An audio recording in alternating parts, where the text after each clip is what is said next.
Right now, electronic payment processing is done the same way globally. So no matter where you are, the process for processing your electronic payments is the same. This will require a massive overhaul to complex systems.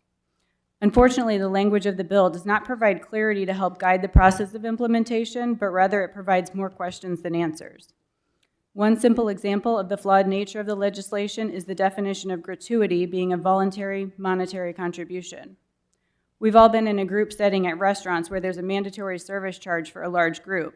So this legislation means that servers in restaurants will have to differentiate situations where gratuity is part of the total subject to interchange fees because it's mandatory, and situations when gratuity is not subject to interchange fees because it's voluntary.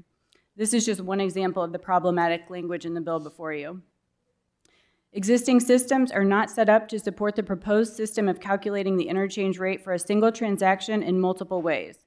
What this could mean for consumers is 2 swipes for a single transaction, one for the purchase of the goods or services subject to interchange, and one for the amount of tax and gratuity not subject to interchange, which begs the question, why would card networks continue to process transactions in which they're prohibited from charging fees?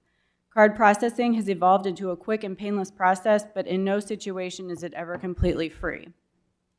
I mean, that was a request from the retail merchants, and so, we'll be working through the legislation that passed. Yeah.